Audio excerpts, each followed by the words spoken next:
Hey everyone, Dean Gravina here. I'm here with Harry Sanders, the owner of Studio Hawk, an international award-winning SEO agency. Thanks so much for having me on. I actually want to ask you a couple of icebreaker questions to get started. You can give me some quick answers, and if you want to extend off that, you can. So first one, Google Ads or SEO? SEO, hands down. It's always going to be my love. Yeah. Obviously both important, but SEO, free traffic, can't beat it. 100%. On page or backlinks? I'm going to go backlinks or authority because I just think that good authority can trump good on page can't trump all authority. Yeah, 100%. We're actually just talking about this, WordPress or Shopify? You know what? I'm going to say WordPress. I just had more experience in it. But if you're an e-com, then I'd say Shopify. Yeah. I guess this is a random one. Project management system. Do you like Asana, Basecamp, Monday, or other? I like Monday. Yeah, I'd say Monday, but also I've got an unusual system behind managing things. So. Yeah, I mean, everyone's got their own preference. Exactly. Those are some icebreaker questions. I love the first question to be just a bit of an introduction. So obviously most people that probably watch this know you and your story, but I'd love to, maybe you can just do a quick intro for people that don't know you, bit of a background, how you got started. For sure. So I got into the world of SEO at 14. I built a little travel website that I sold to a local agency for what I thought was a huge amount of money at the time, but was $2,000. Yeah. And they invited me to do some worked with them. And then at around the age of 17, I decided I wanted to go off and start my own business. Went through a really rough period of homelessness around then, but came off and ended up starting Studio Hawk and had this idea of just doing SEO. So not doing anything else, just doing SEO and not having the kind of account management layer. And it was pretty successful. Yeah. Awesome. And we actually met, I think it was prior to COVID. You found me off a Google ad. I was doing some photo boothing for your, maybe it was one of your early, early events? Early Christmas parties. Yeah. And you actually gave me some really good advice. That was before I was doing SEO. So you actually, we had Agency B and Agency A and Agency B. And I had 2 interviews as my first ever job interviews. And you actually helped me decide. You were on the couch at the Christmas party, and I said, "Hey man, which one should I work for?" And you actually gave me a really good decision, and I ended up going with that agency. So thank you so much for that. Happy to help. Small world. Yeah. How much since then? How much have you guys grown? I think that was just before COVID. How's things been since then? Yeah, it's been busy. So I think we're probably maybe 15 people around that mark, if that sounds about right. COVID was obviously a massive year for us. We grew 70% in 1 year. Wow. So there was the initial drop off, and then there's just massive ramp. And then we also set up the UK. So 15 a few years back. So now we've got about 14 people in London. We've got about 65 across Melbourne and Sydney now. Wow. So all of these people are SEO specialists or come from an SEO background. Yeah. So about 80 total in SEO, plus all the contractors and people. Yeah. So it's grown a lot. I would say it's safe to say we've quintupled since then. Yeah, that's amazing. What's your main service offering?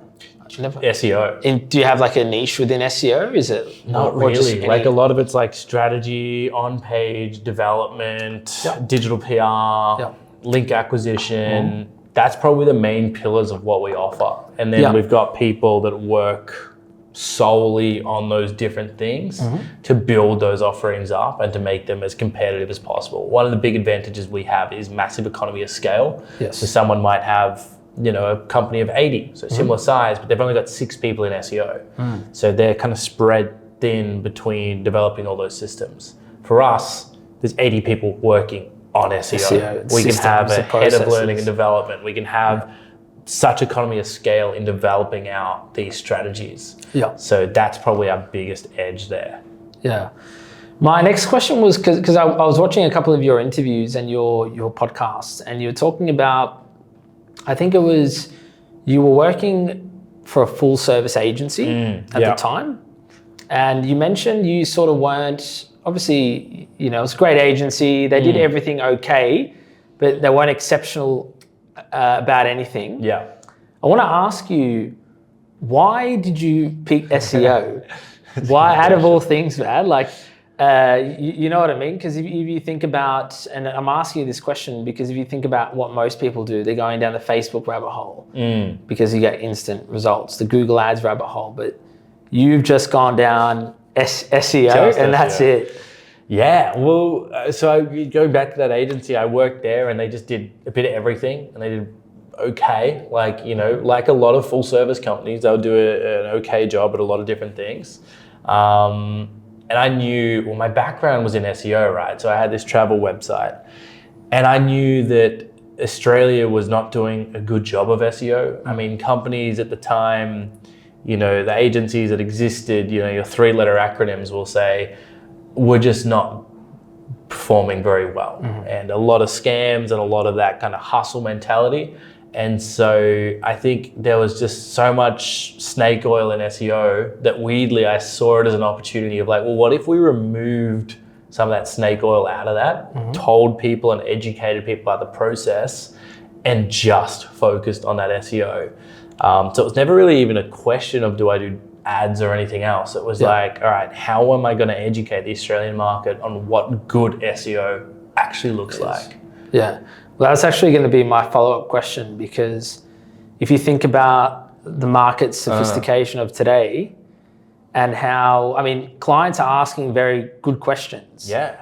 You know, for the first time. Yeah. You know, what is a backlink? You know, does domain authority matter? I'm getting asked quite sophisticated questions. Yeah. And my question to you is, back then it wasn't like that. No. So how did you actually go about getting this started and explaining the value of SEO back then, and how are you explaining it today? Like, what's... Yeah. So I think it was very different, right? So back then people knew about SEO, but they saw it as a box ticking exercise. You know, I know I need to do SEO because I want to get some customers and all my competitors are doing it, right? I should do something. And so it was slow, the process of kind of educating the Australian market. On a world scale, you know, America and the UK were just so far ahead, it wasn't even funny. Yes. So it was kind of taking some of the principles from there and kind of bring it to the Australian audience in a way that Australians understand. So I remember one of the first analogies I would always say to business owners here is like, they'd say, well, why do I want to use just one company for my SEO when I can use one company that does everything? And I would say, well, of course, you could hire a handyman to fix anything in your house. But when your plumbing's broke, when the electricity's not working, you know, who do you hire? Like, oh, I'll probably hire a plumber or an electrician. It's like, right, it's the same principle. Same principle. And so it was very basic analogies back then, and people didn't have a good understanding. So a lot of it was communication and showing them what SEO looked like, literally in a report doing exactly this is what I did and this is the outcome. And that cut through really quick. Yes. And now it's kind of evolved more. Now I like to think because there's a few companies pushing the boundaries and frankly, I think Australia bats way above our weight in the SEO sphere, right? There's a couple companies out of Australia that are on a world stage level of SEO, and there's like one in America, 2 from Australia, a couple from London. Yeah. That's pretty exceptional, and both of them are in Melbourne as well. So that's pretty unreal to have that representation. But yeah, clients are a bit more sophisticated now.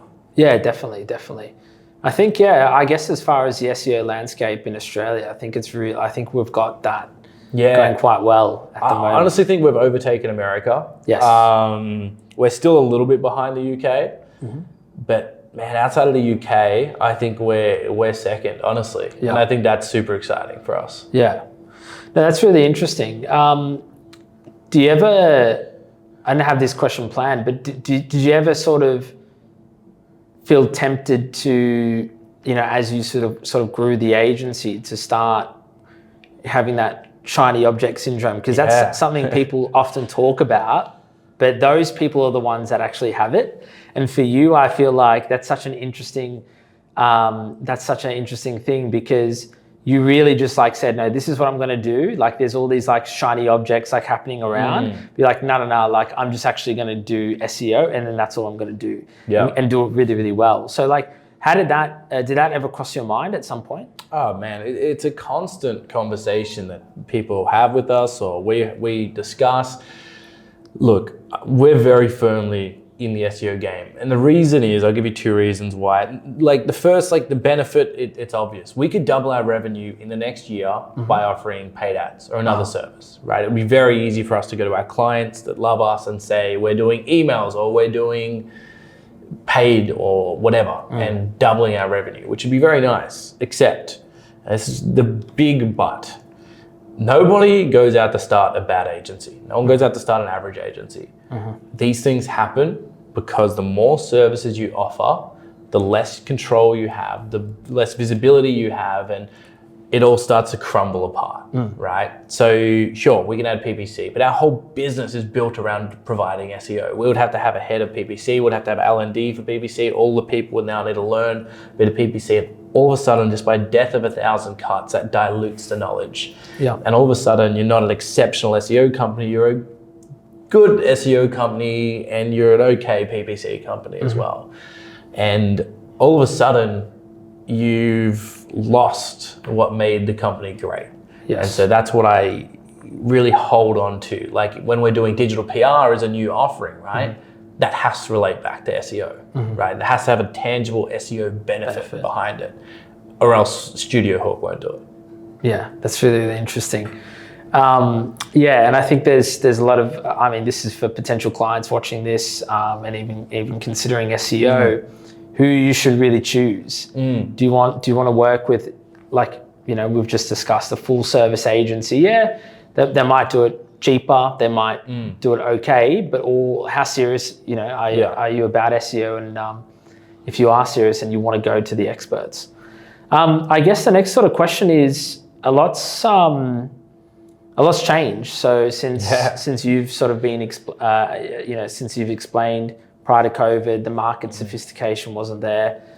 Today, everyone's got ChatGPT in an open tab. You know, even people like my grandma, she knows what AI is. That's pretty good. Now, right? Pretty good. So the question is there, okay, like the market's getting smarter. People are becoming more wise about SEO. How are you guys sort of utilizing that? Because clients are expecting more now. Okay, well, AI is automating some of these processes that used to take you guys a while to do things. What would you say to clients? How are you guys sort of integrating, or are you integrating AI in your processes, and how are you streamlining things? Well, I think it's got like a lot of ramifications, right? So we don't make any money off what we would call grunt work, you know, fixing titles, meta description stuff. That's not really moving the needle. It's not really what we want to be doing. So AI is amazing for that stuff, right? You can do a lot of the heavy lifting on that grunt work. I don't think anyone's working in SEO sitting around being like, I don't have enough things to do, right? So now there's less prioritization that needs to happen because you can just do a lot of this stuff, which is great. The 2 limitations of AI are the strategy piece. AI is not good at formulating a strategy. It doesn't understand how to take a business case and merge that with search or a website, the limitations of different frameworks and exactly what you would need to do to get there. So that's going to have people involved for the foreseeable future. And then the communication with the client side as well. You know, AI is only as good as the prompts you use and the questions you ask it. And that's why I believe having an SEO specialist directly chatting to the client rather than an account manager is so powerful, because otherwise you have that disconnect. And so, yeah, that's how we're looking at AI and how we're going to be using it. I definitely see the role of SEO specialists in the future is more of that strategy, which I think is the most valuable part of an SEO specialist.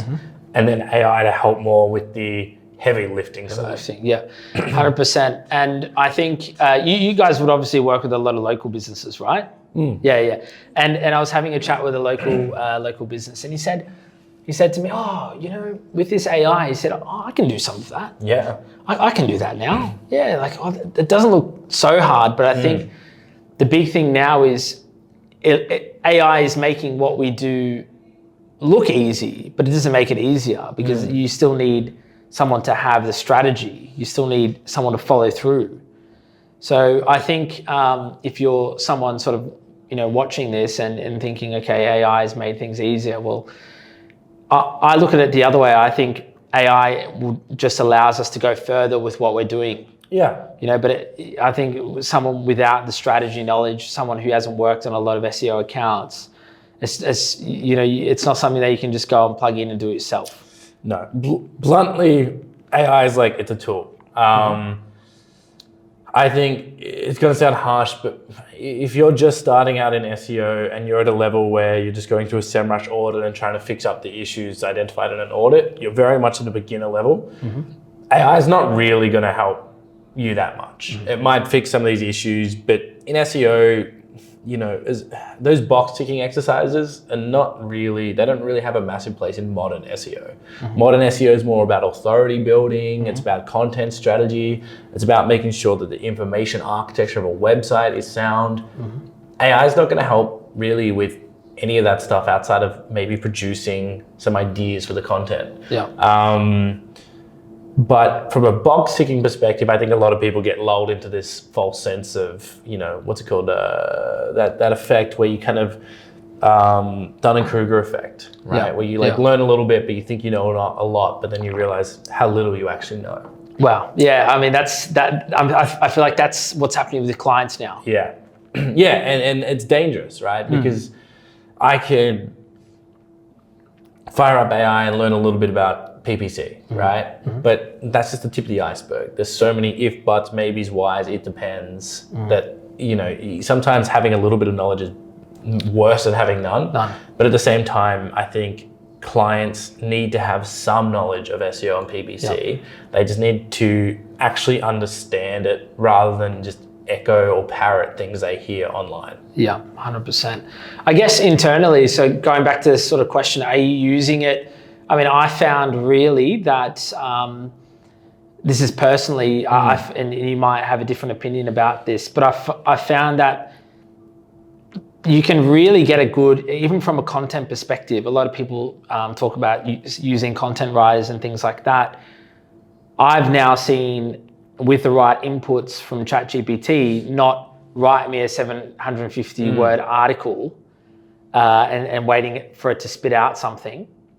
I've really seen if you've given ChatGPT a comprehensive script, that it can really actually produce sometimes better content than actual writers.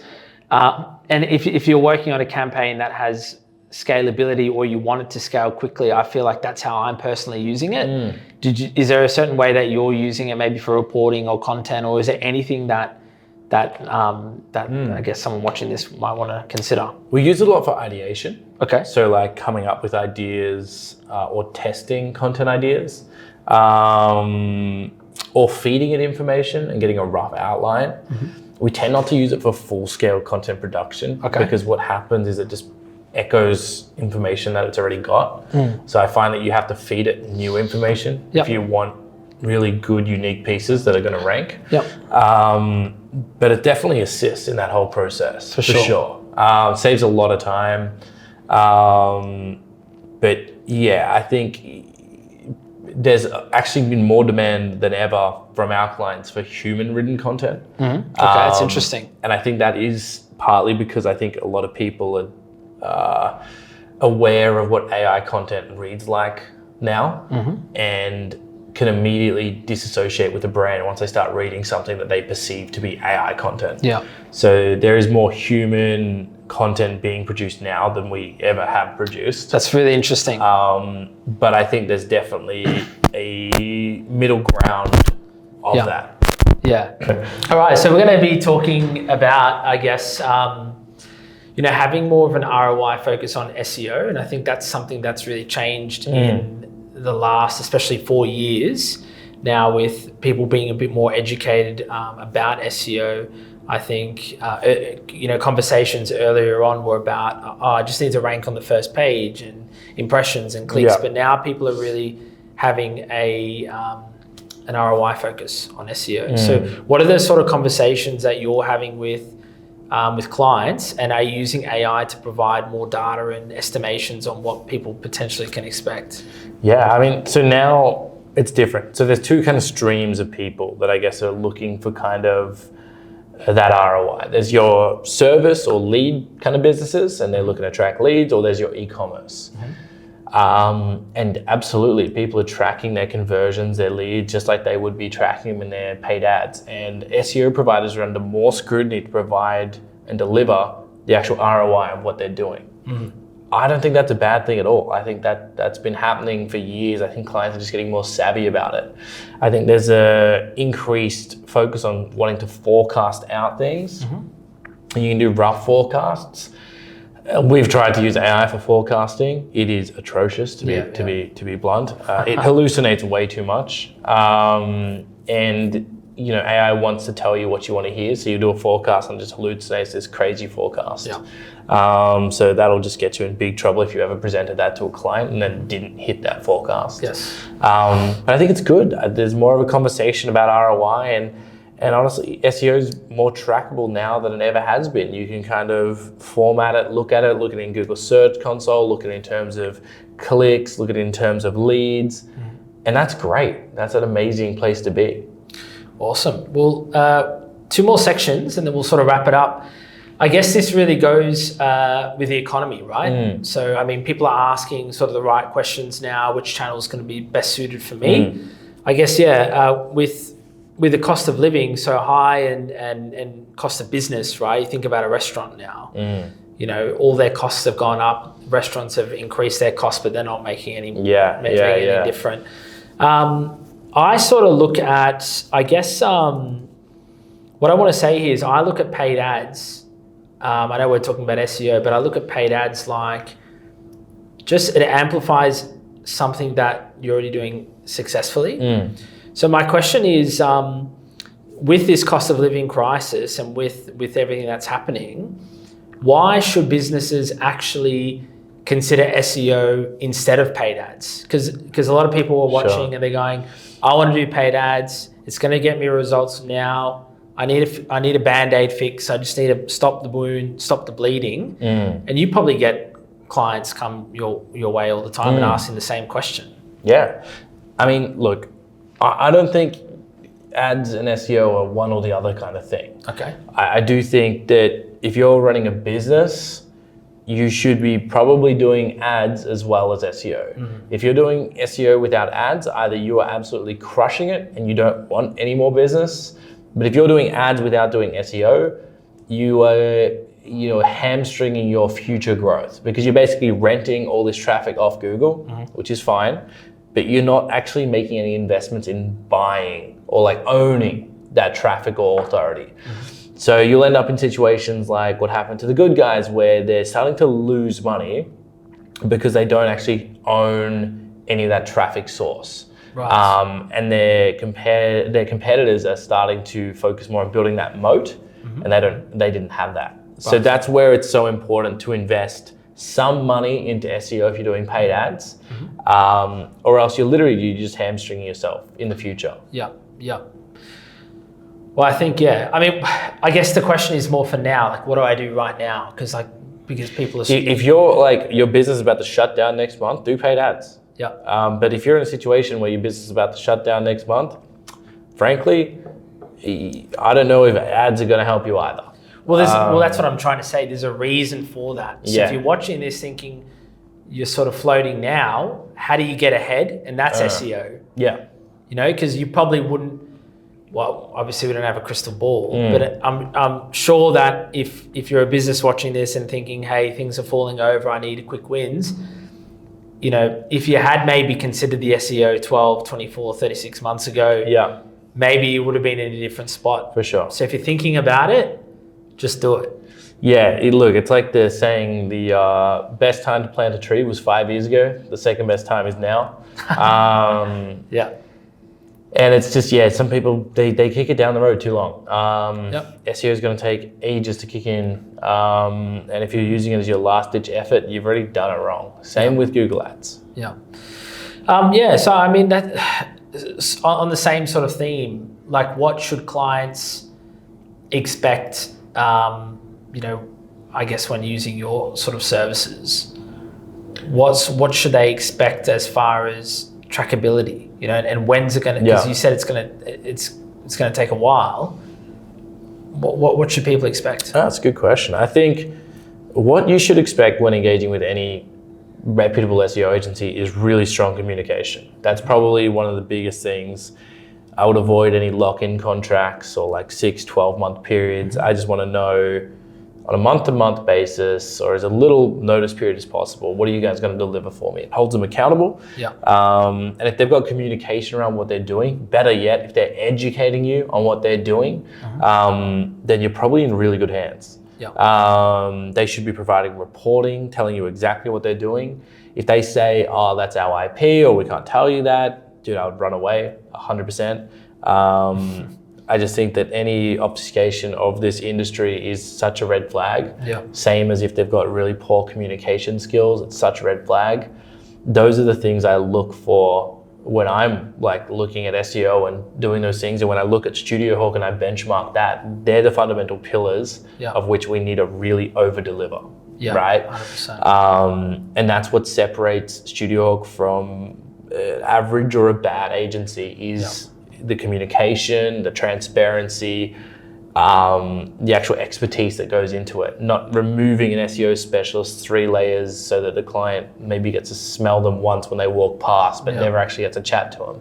Yeah. That's useless. I think it's very important. I mean, I've had my own struggles with that as well in different examples where the SEO is in the weeds, of the campaign. They know the site inside and out. They can forecast problems. They can forecast opportunity. So I really do believe if you are considering SEO, work with an agency where you might have a really good account manager, and that's just as good. But if you're not getting what you need out of, I guess, the communication side of SEO, you're going to be left confused and you're going to be left unsatisfied. Yeah. Because you don't know what to expect. For sure. Right? And it's a big investment. It could be 6, it could be 12 months, it could be more than that. And if you're not really understanding where it's going, then I feel that's why a lot of people are left unsatisfied. And I think that's a really good thing. Is there anyone that, I mean, this is sort of a general question, but is SEO better suited for certain industries or a certain person, and who is SEO probably not suited for? Have you ever, do you often have to knock back clients that? We knock back clients we knock back more clients than we take on. I would say we easily knock back about 60 to 70% of clients. Wow. Just not a good fit.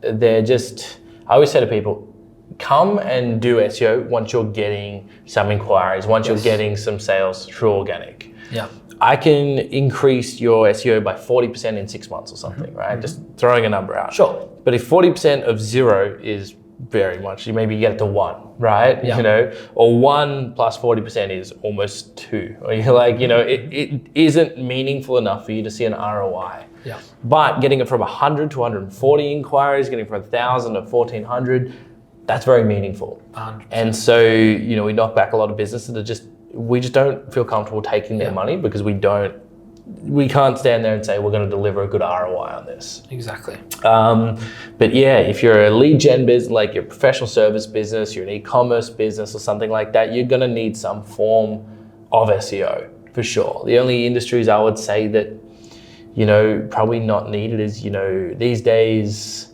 really, there's very few, unless you've got something that people just don't search for. Yeah. Which would be pretty rare. But I'd say most businesses that are kind of getting some traction could use some kind of agency support. Yeah. One last question about that before we move into like the future of search, because I've got some pretty cool opinions on that. What do you say to a client when they ask you, how long does it take me to get on page 1? Well, it depends on the client, right? If it's a big client, we could usually forecast it out. Yeah. And with some reasonable level of accuracy, say, this is how long we think it'll take, this is what you need to do to get there. Yes. If it's a small client, how long is a piece of string? It's like, how long will it take for you to be in $1 million business? How long will it take for you to reach $10 million? You don't know. I don't know. Do you know what I love to put to that question? I always say, well, if you bought an investment property, when are you gonna make another 100,000 on it? Yeah, exactly. When are you gonna double the valuation? Yeah, exactly. So it's the same thing, right? It's the same thing. Next question. I personally think, based on the way I'm searching, TikTok search is something now that is coming up. It's making a lot more sense for me. I go on TikTok and I was searching. I think I said this in another interview or another meeting, that I was looking for something. I've got a 1-year-old, and I was looking for something to do on the weekend, and I wanted something visual. And we ended up going to this place called Met Art World. It's near the city. They've got like metal designs of like characters like Spider-Man and Hulk and stuff like that. But I didn't go to Google. I went to TikTok. So my question for you is, we've got SGE coming out on Google search with AI delivery. That's now sort of competing against TikTok search. I know obviously we're an SEO agency. Is TikTok search SEO? Yeah, absolutely. Yeah? Okay. That's SEO. Yeah. I think we're still very early days in TikTok SEO. People use it to search food and drink, entertainment. They're probably the two big ones. Destination, travel, that's probably the big ones at the moment. Certainly people aren't using it to find plumbers or a lot of commercial things. They're starting to look at it more for e-commerce, like best luggage to buy. But even then, compared to Google search, it's probably fractions of the market, though it could grow. I think if you're, a travel business, entertainment business, something physical in person, then TikTok's fantastic, and you can optimize it in the same way you can optimize Google. You look at keywords, you look at volume, you look at what content can you create in this form, videos. Yeah.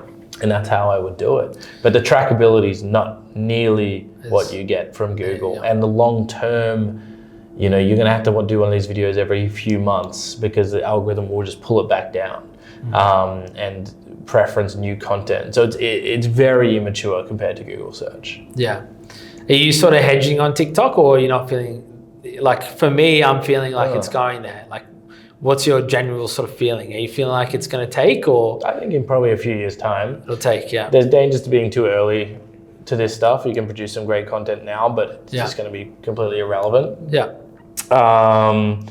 But commercially as well, people aren't really willing to pay for TikTok at the moment because it's untrackable, right? Yeah, exactly. When there's more trackability and understanding about it, people will start paying. And it will, I'm sure, be something that we look at doing. It's very much in the realm of SEO. Yeah.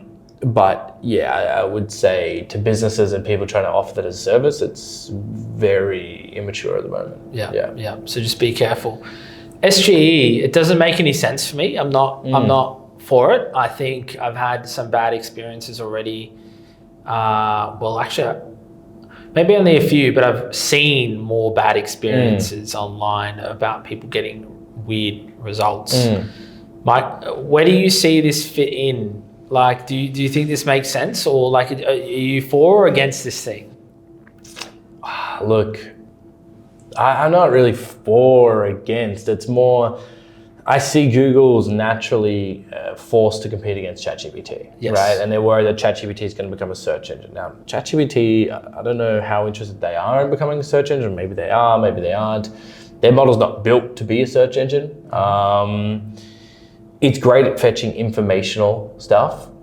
I think the best way to look at it is imagine what the hype around voice search was, but imagine that for AI. Like, ChatGPT is great for how tall's the Empire State Building, yada, yada, all these different queries.